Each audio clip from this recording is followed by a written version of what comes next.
Hey guys, welcome back to the daily crypto Hindi show. आज के इस एपिसोड में हम लोग बहुत सारी अच्छी चीज़ों के बारे में चर्चा करेंगे। गूगल और जो पॉलीगॉन को लेकर एक अच्छी न्यूज़ आई है, और इंडियन बैंक एचडीएफसी ने क्या कहा है यहाँ पर सामने आकर क्रिप्टो को लेकर। तो बहुत सी इंपॉर्टेंट जो है इथेरियम से रिलेटेड एक न्यूज़ आई है। तो इस सारी न्यूज़ को हम यहाँ पर डिस्कस करेंगे। और ऐसा जैसा कि मैं हमेशा आप लोगों से बोलता हूँ कि इन न्यूज़ को अगर आप देखोगे तो आपकी नॉलेज इतनी बढ़ेगी जितनी आप लोगों को क्रिप्टो में कोई और सिखा ही नहीं पाएगा। ठीक है, अगर आप डेली बेसिस में डेली क्रिप्टो हिंदी शो को देखोगे हमारे चैनल पे, या फिर हमारे वीडियोस देखोगे, तो आपको यहाँ पर बहुत नॉलेज मिलेगी। इसीलिए मैं आप लोगों से रिक्वेस्ट करता हूँ कि वीडियो को शुरू करने से पहले आप हमारे चैनल को सब्सक्राइब करो, और ये जो मस्ट वॉच वीडियोस हैं इन चारों को देख लो, क्योंकि ये आपके लिए बहुत ज़्यादा नॉलेज का जो है भंडार लेके आएंगी।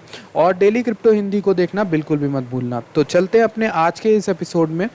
तो सबसे पहले मैं बिटकॉइन का एक अपडेट देना चाहूँगा, क्योंकि बहुत से लोगों की रिक्वेस्ट आ रही है कि बिटकॉइन का भी अपडेट इसी में कर दिया करें तो ज़्यादा अच्छा रहेगा। ठीक है, तो यहाँ पर देखिए बिटकॉइन के कुछ चैनल्स मैंने ड्रॉ किए हुए थे, बट जो मोस्ट इंपॉर्टेंट जो बात होती है वो ये थी कि देखिए बिटकॉइन की रैली हुई थी बहुत अच्छी यहाँ पर। ठीक, बट यहाँ पर नोटिस करी बहुत से लोगों ने, और बहुत सारे लोगों ने यहाँ पर नोटिस किया था बिटकॉइन का एक असेंडिंग वेज बन रहा था। जब यहाँ पर अच्छा खासा सब कुछ चल रहा था 4 फरवरी से लेके आप 18-17 अप्रैल के बाद देखोगे यहाँ बिटकॉइन का एक अच्छा खासा वेज बन रहा था। ये असेंडिंग वेज कहलाता है, यानी कि ऊपर से देखिए हाई जो आपके हाइयर लोज होते हैं, लोज आपके हाइयर होते हैं, बट जो आपके हाइज होते हैं वो हल्के हल्के लो होना शुरू हो जाते हैं। ठीक है, हाई से। ठीक, तो यहाँ पर आप देखिए ये यहाँ पे एक लाइन बनी, ये यहाँ पे बनी, और इसमें क्या होता है कि ब्रेकआउट तय होता है। ब्रेकआउट होना ही है, कहाँ होना है? नीचे की ओर होना है। तो ये जो एक चीज़ है जो बहुत से लोग एंटिसिपेट कर रहे थे कि ब्रेकआउट होना जल्दी पास ही आएगा, और यहाँ पे इसका ब्रेकआउट हुआ बिटकॉइन का अच्छा खासा, और ये ब्रेकआउट हुआ। अब जो है आज की जो अभी की ताज़ा खबर है, जो उसमें मैं अगर आपको बना के दिखाऊँ, ये डेली बेसिस पे बता रहा हूँ आपको चार्ट, तो अब देखोगे कि अभी मैं आपको वो भी बताऊँगा रेंज। तो डेली बेसिस पे अगर आप देखोगे ये एक फॉलिंग वेज भी बन रही है यहाँ पर। फॉलिंग वेज का ब्रेकआउट कहाँ होता है? ऊपर होता है। ठीक, तो यहाँ पे कुछ भी हो सकता है, किसी को कुछ मालूम नहीं है। ये यहाँ फॉलिंग वेज से अगर ये ऊपर जाता है तो बहुत अच्छा शानदार प्रदर्शन करेगा बिटकॉइन। अब चलते हैं रेंजेस के बारे में बात करते हैं। ये हो गई हमारी ट्रेंड लाइन्स की एनालिसिस। अब चलते हैं हम अपने बीटीसी के जो मैंने टारगेट्स वगैरह सब जिस पे बनाता हूँ उस चार्ट पे चलते हैं। तो ये हमारा वो चार्ट है। ठीक है, तो ये रहा वो चार्ट जिसकी मैं बात करने वाला हूँ आप लोगों से। तो आई होप कि आप लोगों को ये जानना बहुत इंपॉर्टेंट है। अगर आप लोग न्यूज़ देखने आओ तो वो भी देखना, बट पहले आप लोग एक हल्का सा छोटा सा जल्दी से मैं आप लोगों को बता देता हूँ अपडेट। बिटकॉइन का सबसे बड़ा रेजिस्टेंस कौन सा है? आप देखोगे यहाँ पर 4 आवर चार्ट में सबसे बड़ा रेजिस्टेंस ये बैठा हुआ है बना 40,400 के आज से 42,000 तक। 40,400 to 42,000 is the biggest resistant here. ठीक, देख सकते हो आप। हेयर प्राइस 20 मई को आई, 21 मई को कितनी बार आई दफ़ा। ठीक है, यहाँ पे भी थोड़ा सा इसने स्ट्रगल किया, 39,000 तक आया 25 मई को, एंड यहाँ पे 26 मई को टच किया। ठीक है, और फिर उसके बाद यहाँ पे 27 मई को फिर टच किया। तो यहाँ पे इसको ब्रेक करना इंपॉर्टेंट है, इसके ऊपर स्टे करना सबसे इंपॉर्टेंट है। यहाँ पर बिटकॉइन के लिए सबसे इंपॉर्टेंट चीज़ जो है वो 40,000 यानी कि 42,000 के ऊपर रहना, तब जाके हम कह सकते हैं कि मार्केट अभी एक अच्छी दशा में चल रही। बीटीसी की एक बाइंग रेंज कुछ लोग अगर पूछेंगे तो बाइंग रेंज उसकी बेहतर ये होगी 35.5 से 32.4 के। आप जितना नीचे इस रेंज में ले पाओ, यानी कि 32.4 के रेंज के आसपास, उतना लेना। ठीक है, आराम से। और ये एक्यूमुलेशन जोन है जहाँ पर वेल्स जो हैं बड़े बड़े वो एक्यूमुलेट कर रहे हैं। ठीक है, और ये मैंने जो ड्रॉ किए हैं ऑब्वियसली एज ऑलवेज मैं आप लोगों को रीज़न भी बताता हूँ कि मैं क्यों ड्रॉ करता हूँ, क्या ड्रॉ करता हूँ, क्यों बताता हूँ। ये देखिए यहाँ पर जनवरी से फरवरी के बीच में यहाँ पर कितना ज़्यादा यहाँ पर बिट प्राइस स्टे किया था इस पॉइंट पे। तो इसीलिए ये जो जोन आपका है ना 32.4 के का, तो ये एक इम्पॉर्टेंट सपोर्ट बनता है। ठीक, बिटकॉइन जब बहुत ज़्यादा अगर मार खाता है ज़्यादा से ज़्यादा, तब जाके 30 के 27.3 के तक जाएगा। ठीक, लेकिन अगर ये जोन में रहता है तो ये जोन बाइंग जोन है जहाँ पर बड़े बड़े जो इन्वेस्टर्स हैं, इन बड़े बड़े इंस्टीट्यूशंस हैं, वो बाय करते हैं बिटकॉइन को। ठीक है, तो आशा करता हूँ आपको समझ में आ गया होगा बिटकॉइन का क्या अपडेट है। अब चलते हैं आज की सबसे पहली खबर की ओर, जो कि हमारी यहाँ पर इंडियन बैंक्स को लेकर है। कि इंडियन बैंक जो एचडीएफसी है उसके यहाँ पर एग्जीक्यूटिव ने एक बाहर आके बात बोली है। वो बात क्या है दिखाते हैं आपको। Indian bank HDFC predicts legal access to crypto legal access to crypto का मतलब क्या है, यहाँ पे की टेकअवेज की बात कर लेते हैं। सबसे पहले पूरा आर्टिकल मैं पढ़ चुका हूँ, आपको बस इंपॉर्टेंट चीज़ बताता हूँ। एचडीएफसी के chief economist feels that crypto currency regulation in India will be favourable to investors. यानी कि इन्होंने कहा है क्रिप्टो करेंसी बैन होने के चांसेस कम है, यहाँ पर रेगुलेशन लगने के चांसेस ज़्यादा है। रेगुलेशन का मतलब क्या होता है कि गवर्नमेंट देखेगी आपका क्या ट्रांजैक्शन है, क्या नहीं हो रहा है, गवर्नमेंट एक तरह से इंटरफेयर करेगी, आपका टैक्स वगैरह पे लगाएगी, और यहाँ पर बहुत सारी चीज़ें मेंटेन की जाएंगी। गवर्नमेंट चेक करेगी आपकी जो जिस तरह से हो रहा है आपका एक्सचेंज पे। अभी तक क्या था, गवर्नमेंट इसमें इंटरवीन नहीं करती थी और जो चलते थे अपने हिसाब से चलते थे, जितनी फीस लगाते थे मन करता था। अब यहाँ पे गवर्नमेंट रेगुलेशन लगाएगी, तो एक तरह से इन्वेस्टर्स के लिए एक अच्छी चीज़ है। The report reiterated the plans of a central bank digital currency launch. यहाँ पर एक इंपॉर्टेंट बात ये भी कही गई है कि जो सेंट्रल बैंक है हमारा आरबीआई ना, रिजर्व बैंक ऑफ इंडिया, वो यहाँ पर अपनी खुद की क्रिप्टो करेंसी लॉन्च कर सकता है। यहाँ पर 2-3 बार बात बोली गई, इसका मतलब यहाँ पर होने वाली है बात। The RBI has recently been pulling strings on the country's bank to stop servicing crypto businesses.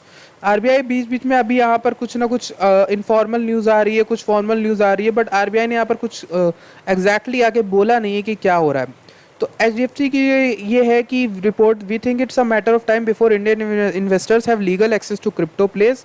Crypto currencies fad और फॉरएवर नाम की एक रिपोर्ट इन्होंने लिखी है, उसमें यहाँ पर इन्होंने ये बोला है क्रिप्टो के बैन होने के चांसेस कम है। तो यहाँ पर एक आशा बन के आती है बात यहाँ पर कि देख सकते हो वजीरेक्स के जो सीईओ इनिशियलिटी रोज़ ही यहाँ पर ट्वीट करते हैं ताकि इंडिया में क्रिप्टो चल जाए, इंडिया वांट्स क्रिप्टो नाम से।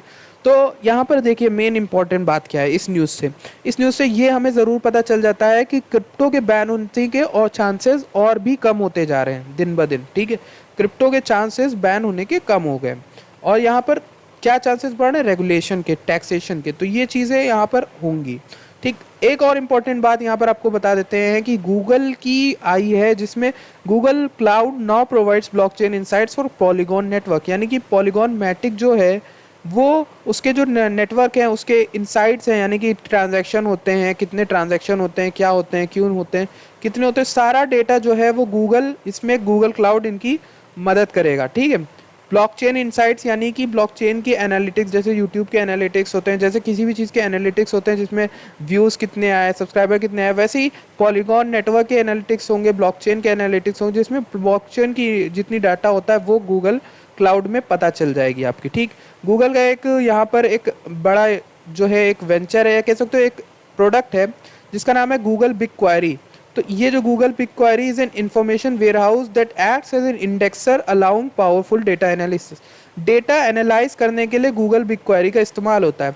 This can be performed across multiple blockchains enabling comparison between networks और the tracking of interoperable tokens. तो ठीक है, यहाँ पर ब्लॉकचेन में ये डेटा एनालिसिस करके देगा पॉलीगॉन के साथ। यहाँ पर एक तरह से आप कह सकते हो थोड़ा बहुत पार्टनरशिप हुई गूगल क्लाउड की।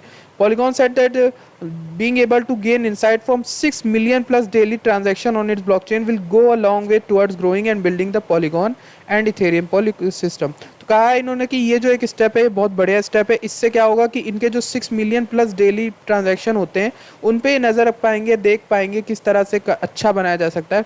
तो एक तरह से इनकी मदद करेगा।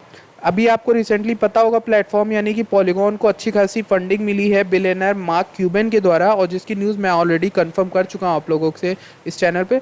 तो आई होप कि आपको ये चीज़ याद होगी। पॉलीगॉन एक अच्छा, और मतलब पॉलीगॉन यानी कि मैटिक की बात कर रहा हूँ यहाँ पर, बहुत से लोग कन्फ्यूज हो सकते हैं। Crypto will cause the next financial crisis. तो एक आर्टिकल आया है जिसमें स्ट्रीमिंग सीईओ ने वार्न किया है कि ब्रेट हीथ ने वार्न किया है कि crypto will lead the charge into the next financial crisis and question the true intrinsic value of bitcoin.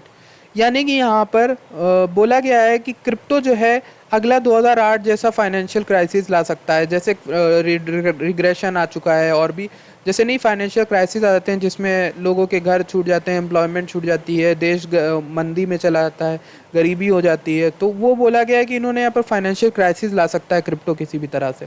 When you look back the last few decades and you look at all the financial crises that happened, you know they all have a couple of things in common, and one of them is the mass adoption of a new financial product or a new technology that's not very well understood।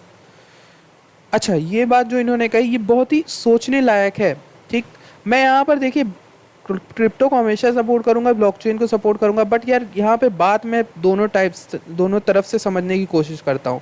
तो इसीलिए मुझे इनकी बात भी यहाँ पर समझने में एक अच्छी चीज़ यहाँ पर दिख रही है, जो इन्होंने बोला कि आप अगर गौर करोगे लास्ट फ्यू डिकेट्स में जितने भी फाइनेंशियल क्राइसिस आते हैं, वो चाहे आप .com बबल ले लो, चाहे आप हाउसिंग वाला ले लो, ठीक है, तो यहाँ पर क्या होता है, मास अडॉप्शन हो जाता है किसी नए फाइनेंशियल प्रोडक्ट का या फिर किसी नई टेक्नोलॉजी का, ठीक है, ऐसा प्रोडक्ट जो पैसा कमा के दे रहा हो लोगों को या फिर बहुत ज़्यादा बूम हो रहा हो, वहाँ पे बबल क्रिएट हो जाता है। तो यहाँ पर जितने भी क्राइसिस हुए उसमें आप देखोगे कोई ऐसी चीज़ नहीं आती है जिसमें लोग जाते हैं भीड़ की तरह बन के, और फिर वहाँ पे वो जब बबल फूटता है तो बहुत ज़्यादा यहाँ पर लोग गरीब हो जाते हैं, लोगों के पैसे बर्बाद हो जाते हैं। That's an extraordinary increase and it's such a short period of time. But if you look at cryptocurrency using the total market cap of cryptocurrency, it's over 10-fold. तो यहाँ पर कहना ये चाह रहे हैं कि जो अभी रिसेंट स्पाइक आया है क्रिप्टो करेंसी में, लोगों का इंटरेस्ट बढ़ा है, वो वही साइन है फाइनेंशियल क्राइसिस का। और यहाँ पे बोला है what about the other 10,000 crypto currency related tokens and coins that exist today, many of which have better technology, better privacy and use a ton of less energy. तो यहाँ पर सवाल खड़े किए गए कई तरह से यहाँ पर सोच समझ के, बट आपके ऊपर है ये आप इसको कैसे लेते हो, क्योंकि बिटकॉइन हमेशा से यहाँ पर एक नई टेक्नोलॉजी बनकर आया है और आगे भी रहेगा, ये बना रहेगा। Crypto will come to life in Nigeria, central bank governor says. MFL said the Nigerian government will do its best to prevent crypto from being used to finance illicit activities.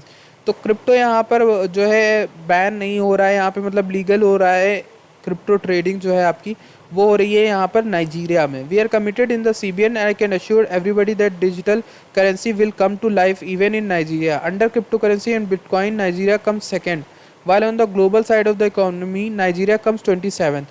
We are still conducting our investigation and will make our data available. तो यहाँ पर Nigeria में बोल दिया है कि यहाँ पर बैन नहीं करेंगे और क्रिप्टो को लेके चलेंगे साथ में।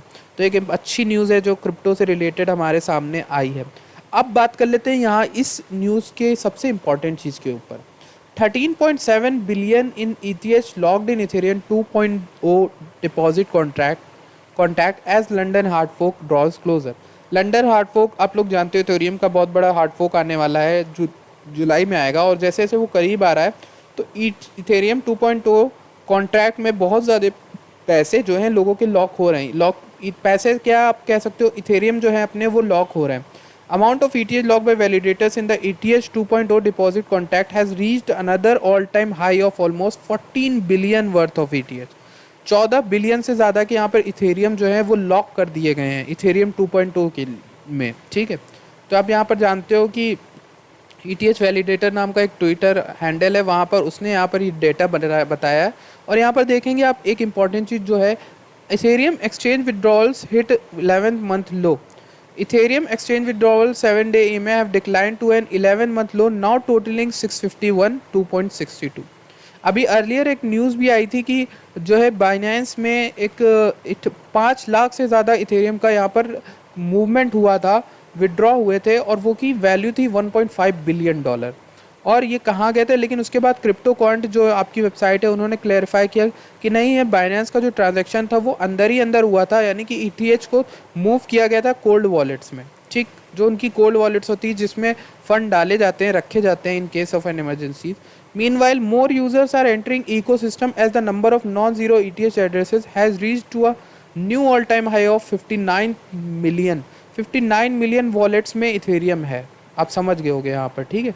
London hard fork is drawing closer. Overall the chief strategy officer of CoinShares Meltem Demirors believe that at the moment funds are moving from bitcoin to Ethereum. ये है एक इम्पॉर्टेंट लाइन इस पूरे न्यूज़ से लेने वाली, यानी कि बिटकॉइन से जो है फंड्स वो मूव कर रहे हैं इथेरियम में, जैसे जैसे इथेरियम का EIP 1559 पास आता जा रहा है। ये बहुत इंपॉर्टेंट लाइन है, क्योंकि यहाँ पर क्या ये फ्लिपिंग हो सकती है, क्या जुलाई तक आने तक इथेरियम बिटकॉइन को हरा सकता है, क्या सारा पैसा इथेरियम में चला जाएगा बिटकॉइन का, देखने वाली बात होगी और बहुत इंपॉर्टेंट बात होगी। इथेरियम बाय द वे मेरी फेवरेट क्रिप्टो करेंसी है, मेरा फेवरेट प्रोजेक्ट है, एंड इथेरियम के जो फाउंडर हैं वाइटलिक बटरिन, वो एक इंस्पिरेशन है। आप देख सकते हो आगे के ज़माने के, वो आप कह सकते हो एलन मस्क हैं। जिस तरह से मस्क ने दुनिया चेंज की टेस्ला और स्पेसएक्स को लाके, वैसे ही वाइटलिक बटरिन भी बहुत स्मार्ट आदमी है। This hard fork will not solve the present congestion and extremely high fees on the Ethereum chain, but is expected to double the maximum capacity of the platform. Fees तो कम करेगा ही, पर Ethereum की जो capacity उसको 2 गुना कर देगा। इसलिए यहाँ पर कहा जा रहा है इथेरियम को एटलीस्ट 2 गुना तो होना है प्राइस में, 4 गुना होने की यहाँ पर बात की जा रही है $10,000 की।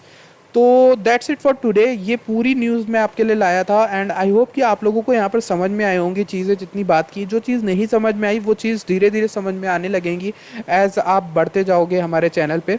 एंड ये एपिसोड अगर आपको बिल्कुल थोड़ा सा भी नॉलेज दी हो तो आप इस वीडियो को लाइक करके चैनल को सब्सक्राइब करिएगा और अपने दोस्तों को बताइए कि यार अगर क्रिप्टो में जो इन्वेस्ट कर रहे हैं उसको देखने से पहले हमारे चैनल की वो जो 4 वीडियोस हैं मोस्ट इंपॉर्टेंट वो देख लें। और जितनी इंपॉर्टेंट वीडियोस मैंने कवर किए प्लेलिस्ट बना के, तो प्लेलिस्ट में आप देखना, सब आपको इंपॉर्टेंट मिल जाएगा। ठीक, आई होप आप अच्छे से सेफली ट्रेडिंग करो, आपका लॉस ना हो।